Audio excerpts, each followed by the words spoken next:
शकुनी दुनियाटा कुरुक्षेत्र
मो परिचय कौन मो बापा किए मो गर्भधारिणी माँ भी किए बारंबार जानवा को चेष्टा करी सते जमिति मु हारी जाइछि।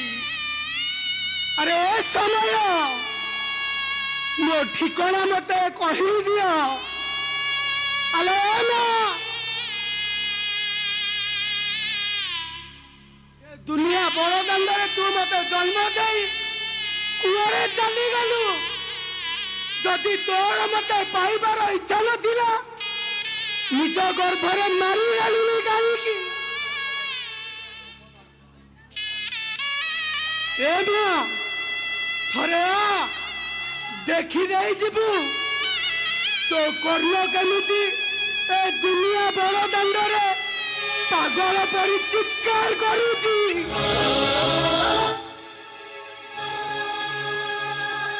एना तू कह ए कर्ण कौन गोटे जारज कर्ण कौन गोटे बास्टार्ड। ए बेटा ये कहला तू जारज अछि बोली तू पूरा मेरा बेटा कसम अच्छु कसम।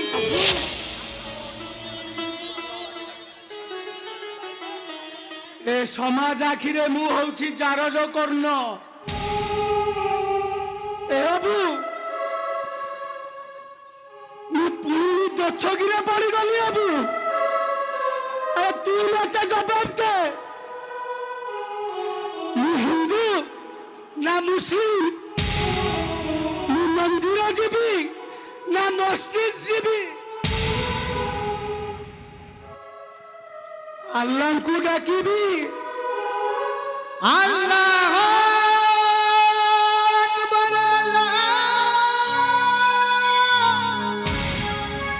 अल्लाह अकबर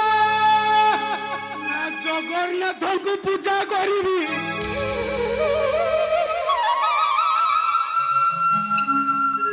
बेटा तू कौन गांधी पुड़ा कथा कौन भूली गलु सेदिन पुरा गांधी पुड़ा कही ईश्वर अल्लाह तेरे नाम सबको सन्मति दे भगवान। अरे श्री हिंदू मुस्लिम भाग भाग आमे करिछे ए भगवान को भाग भाग आमे करिछे। ए बेटा अबू तू चाहिए निजको हिंदू कही परिबो अबू मुस्लिम भी कही परिबो मंदिर जाई परिबो मस्ती भी जाई परिबो। अबू ताहले ताहले मो परिचय कर मो माँ किए मो बापार परिचय कर। ए बेटा अबू तू छोटिया बकटे पिलाटे हेथलु सकाल सकाल मुर्गी दোकान खुलला बेले को क्या तो गोटे कुआ कुआ डाक शुभिला अबू যাই দেখে তো সুন্দরিয়া গুলগুলিয়া ছুয়াটে অছি ତାପରେ ମୁଁ ତାକୁ କୋଳକୁ ଉଠେଇ ଆଣିଲି।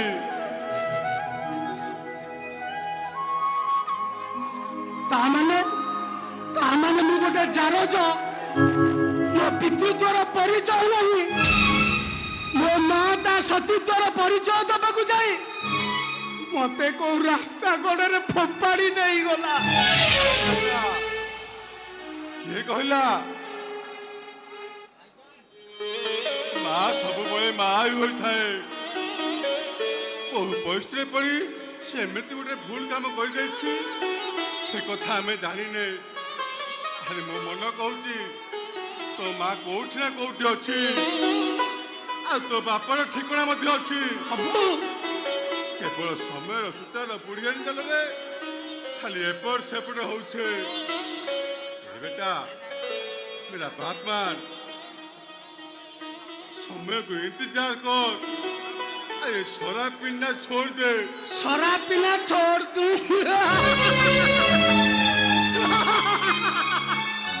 नहीं अब नहीं। अरे मद पिया छाड़ी देले मु पागल होइछि पागल। अभी मद पी भूलिछि अतीत, मद पी उपभोग करुछि वर्तमान, खाली बाकी रहिला भविष्यत को उपभोग करिबा। ठीक अछि बेटा, जो तेरा मर्जी, हेले सब बड़े याद रखिथु बेटा। अबू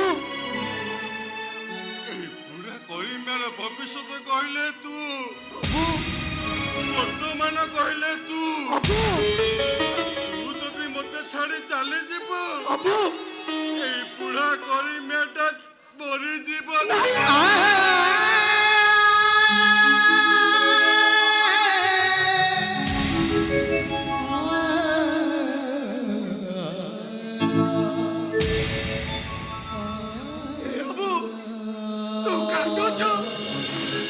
अरे तू जदि कांदिबू ए अबुझा पिलाटा को बुझाइबो किए?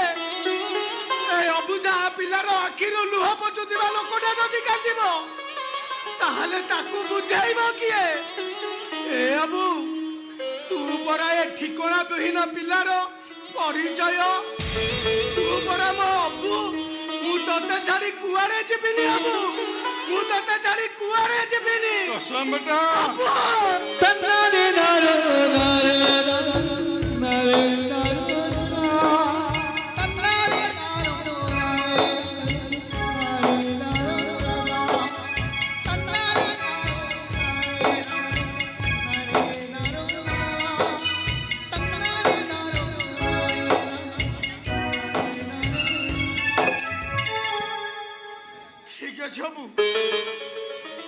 तू एथर घर को जा। तू जीवनु मु जीवी, तू आगे चल, तू तो पछे पछे जाऊची। हो मु जाऊची, तू आसीबो। चल अबू।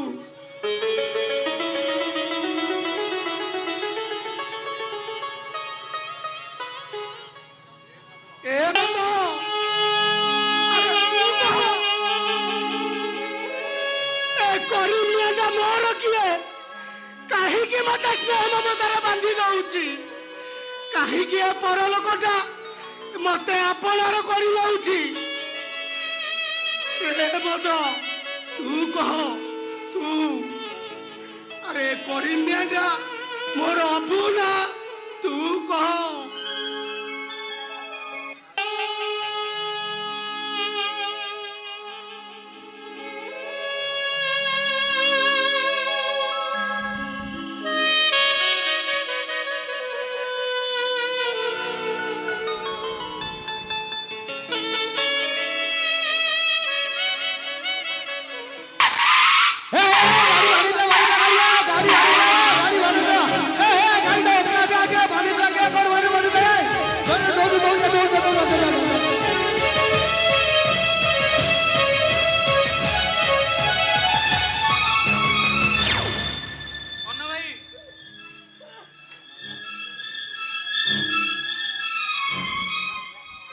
शीघ्र मेडिकल नवा पड़ो।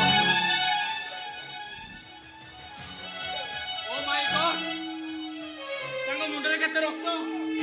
আরে যা যা যা তোর দেশ কর্ম করিবার ଅଛି তো তু কর কারণ মু গান্ধী কি গোপবন্ধু নুহে যে সমস্ত সমস্যারে ঠিয়া হেবি পারুছু যদি তু নিচে তা বুড়িকি নেই মেডিকাল চলি যা মু যাই পারিবিনি যা যা যা ভারি কষ্ট হଉଛି হে পুଅ ମୁଁ ଯଦି ତୋ ମା ହେଇଥାନ୍ତି ତୁ କଣ ମତେ এই সময় একা ছাড়ি দেই চালি যাইଥାନ୍ତୁ মা তন্না তননে তনা দিল তন্না তন্না তনা দিল তন্না আরে কিଏ রে তু ମୁଁ ଯଦି ଆପଣଙ୍କୁ ଠିକ ସେଇ କଥା ପଚାରେ କିଏ ଆପଣ କାହିଁକି ମତେ ଦେଖି ଏମିତି ଚମକି ଉଠିଲେ ତୁ ବି ତ ମତେ ଦେଖି ଚମକି ଉଠିଲୁ ନା କିଏ ରେ ତୁ ତୋ ପରିଚୟ କଣ ମୁଁ ଗୋଟେ ବାଷ୍ଟାର୍ଡ ଓଡ଼ିଆରେ କୁହନ୍ତି ଜାରଜ ପିତୃ ପରିଚୟ ନଥିବା ମୁଁ ଏ କାହାଣୀର କର୍ଣ୍ଣ ଛାଡ଼ନ୍ତୁ ସେ କଥା ଆପଣଙ୍କ ମୁଣ୍ଡରୁ ରକ୍ତ ବୋହି ଯାଉଛି ମୁଁ ଦେଖେଇବା ପଟିଟା ବାନ୍ଧି ଦିଏ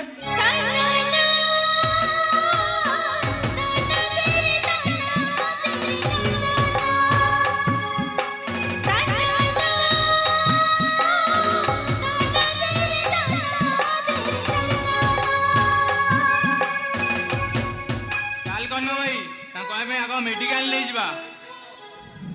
ଆରେ ନାଇଁ ରେ କିଛି ଆବଶ୍ୟକ ନାହିଁ ଏ ପୁଅ ମୋ ମୁଣ୍ଡରେ ତା ଗାମୁଛାଟାକୁ ପଟି କରି ବାନ୍ଧି ଦେଲା ପରେ ମତେ ବହୁତ ଆରାମ ଲାଗୁଛି ମୋର ଆଉ କିଛି ହବନି ଓହୋ ମାଉସୀ କିଛି ହବନି ଆପଣ ବୁଝୁନାହାନ୍ତି କାହିଁ ଆପଣଙ୍କ ମୁଣ୍ଡରୁ ଯୋଉ ପରିମାଣରେ ରକ୍ତ ଯାଇଛି ଯଦି କିଛି ଆଗକୁ ଭଲ ମନ୍ଦ ହେଇଯାଇପାରେ। ଦେଖ ମା ଆପଣ ମୋ ପାଖରେ ଆସି ପହଞ୍ଚି ଯାଇଛନ୍ତି ମାନେ ଆପଣଙ୍କର କିଛି ବି ଅସୁବିଧା ହବନି ଚାଲ ମୁଁ ତମକୁ ମେଡିକାଲ ନେଇଯିବି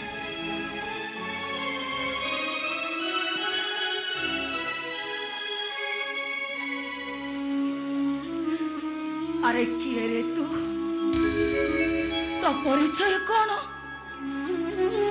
ତୋତେ ଦେଖିଲା ବେଳକୁ ମନ୍ତର ଭିତର ମାର ମମତାଟା କାହିଁକି ଚାକି ଉଠୁଛି ପୁଅ ତୁ କିଏ ତୋ ପରିଚୟ କଣ ତୋ ଘର କୋଉଠି ଏଇ ପାଖ ବସ୍ତିରେ ମୋ ଘର ମୋର ପରିବାର କହିଲେ ଏଇ କମଲ ମୋ ଅବୁ ପରିମ୍ୟା ଆଉ ମୋ ସାନ ଭଉଣୀ ଲଳିତା ଏ କର୍ଣ୍ଣ ଭାଇ ଆମ ବସ୍ତିର ମୌନମଣି ମାଉସୀ ଏଇ ବସ୍ତିଟା ତାରି ପାଇଁ ଏ ବସ୍ତିରେ ସେ ବା ଗେଲା ପୁଅ ଖାଲି ସେତିକି ନୁହଁ ଭୋକିଲା ମୁହଁରେ ହସ ଫୁଟିବା ପାଇଁ ମୋ କର୍ଣ୍ଣ ଭାଇର ନୀତିଦିନିଆ ହବି ଭାଇ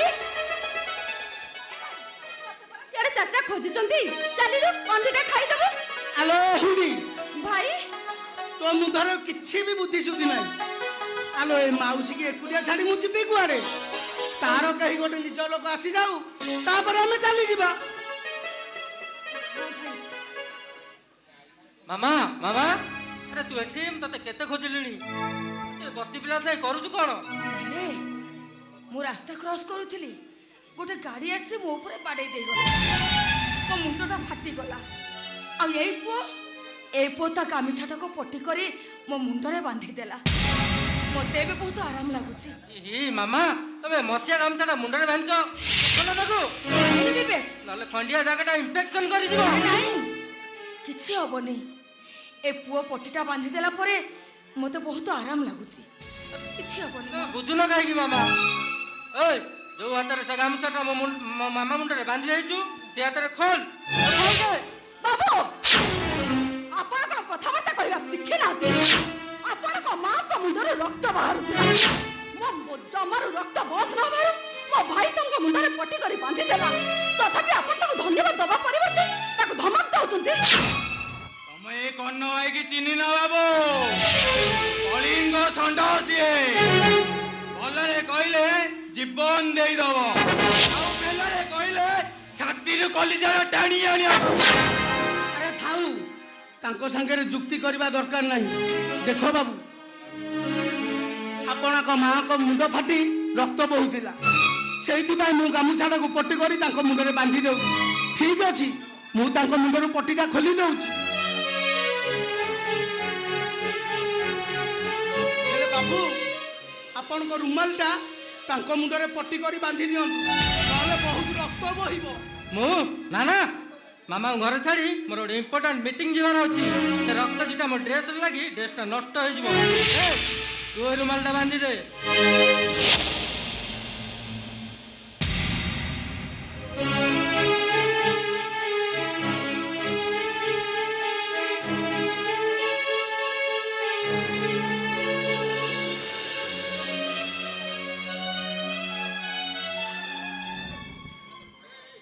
ହୟ ବାବୁ, ଏବେ ତ ବଡ଼ ବଡ଼ ଭାଷଣ ମାରୁଥିଲ, ମା ମୁଣ୍ଡରେ ରୁମାଲଟା ବାନ୍ଧିବାକୁ କହିଲାରୁ ରକ୍ତ ଛିଟା ପଡ଼ି କୁଆଡ଼େ ଦାମୀ ଡ୍ରେସ୍ଟା ନଷ୍ଟ ହୋଇଯିବ। ଓ ବାବୁ, ତମେ ଯେତେବେଳେ ଏଇ ମା କୋଳରେ ଝାଡ଼ା ପରିସ୍ରା କରୁଥିଲ, କାହିଁ ସେତେବେଳେ ସେଇ ମାର ଶାଢ଼ୀଟା ତ ନଷ୍ଟ ହେଇଯାଉନଥିଲା? ସେ ମାଟା ତ ତମକୁ ତଳେ ପକାଇ ଯାଇନଥିଲା? ବୁଝିଲ ବାବୁ, ତମେ ପୁଅ ନୁହଁ, ତମେ ଏ ଜାତି ପାଇଁ ଗୋଟେ ଗୋଟେ କଳଙ୍କ। କଣ କହିଲୁ ଶଳା? ପୁଅ ନାଁରେ କଳଙ୍କ?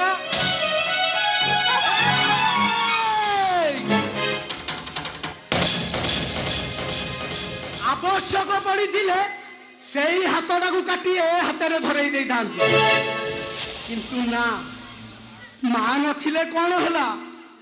ଆରେ ଗୋଟେ ପୁଅକୁ ଆଘାତ ହେଲେ ବେଶୀ କଷ୍ଟ ହୁଏ ମାକୁ। ମାର ଯନ୍ତ୍ରଣା ମୁଁ ଅନୁଭବ କରିଛି। ବାବୁ, ଆପଣ ହୁଏତ କର୍ଣ୍ଣ ମାତିବାର ଦେଖି ନାହାନ୍ତି, ସେଇଥିପାଇଁ ଆପଣ ତାକୁ ଏମିତି ଅସମ୍ମାନ କରୁଛନ୍ତି। ଚାଲି ଯାଆନ୍ତୁ ବାବୁ, ନହେଲେ କିଏ ଜାଣେ ନିଜ ଜୀବନ ନେଇ ଫେରିବ କିମ୍ବା ନାହିଁ। ଆଜି କର୍ଣ୍ଣ ଭାଇର ମୁଣ୍ଡଟା ଥଣ୍ଡା ଅଛି ବୋଲି ତୁ ଆଜି ବଞ୍ଚିଗଲୁ। ହେଲେ ତୋର ଏଇଠୁ ଲାଶ ଯାଇଥାନ୍ତା, ଲାଶ। ମାମା, ମୁଁ ଗାଡ଼ିରେ ଅଛି, ତୁ ଶୀଘ୍ର ଶୁଣିପାରୁନ? ତୋର ଏ କଥାଟା ମୋର ମନେ ରହିଲା। ଠିକ ଜାଗାରେ ଠିକ ପରିଶୋଧ କରି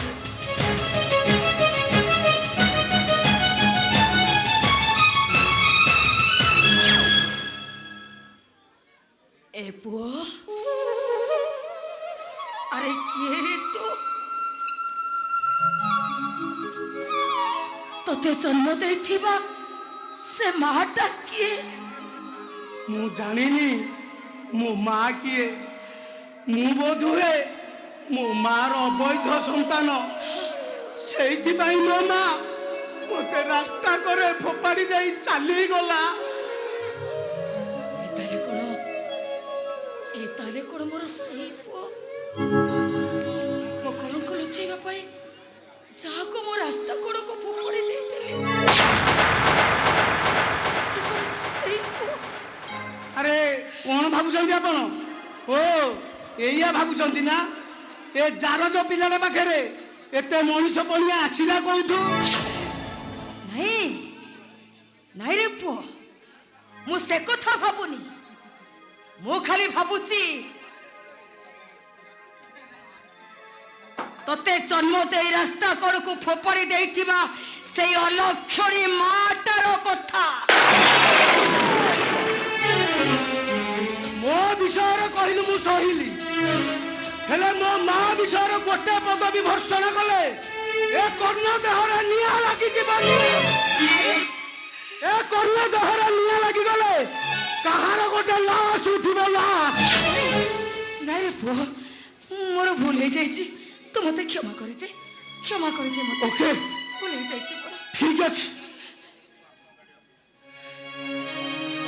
ଆପଣଙ୍କ ପୁଅ ଆପଣଙ୍କୁ ଗାଡ଼ିରେ ଅପେକ୍ଷା କରିଥିବ। ରେ କମଲ, ହଁ ଭାଇ। ଲଳିତା, ଭାଇ।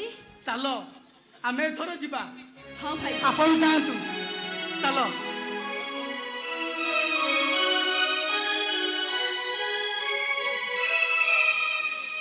ଏ କର୍ଣ୍ଣ, ଆରେ ଚାଲି ଯାଉଛୁ କୁଆଡେ? କଥା ଛଳରେ ଏ ମାଟାକୁ ଅତି ଆପଣାର କରିଦେଲୁ, ହେଲେ ଏ ମାଟା ପାଖରୁ ଦୂରେଇ ଯାଉଛୁ କାହିଁକି?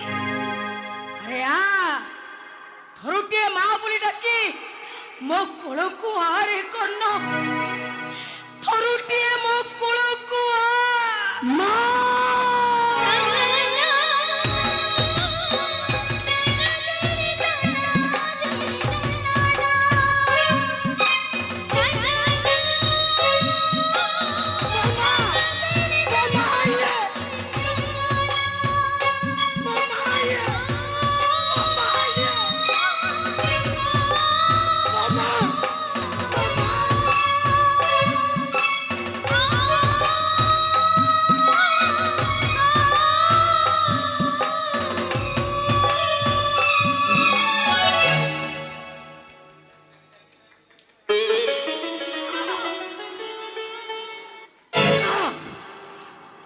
মা কোଳ ମୋ ପାଇଁ ସ୍ୱପ୍ନ, ମା ଡକଟା ମୋ ପାଇଁ ବାତ୍ସଲ୍ୟ। କାହିଁକି ତମେ ତମ ସ୍ନେହ ମମତାରେ ଏ ଜାରଜ ପିଲାଟାକୁ ବାନ୍ଧି ଦଉଛ? ଆରେ ଏ ଜାରଜ ପିଲାଟାର ଜୀବନଟା ପରା ଫଗୁଣ ଅଧେକୁ ଶ୍ରାବଣ ଅଧେ। ସମ୍ପର୍କର ସୂତାଖିଅ ଆଜି ଛିଡ଼ି ଯାଏ।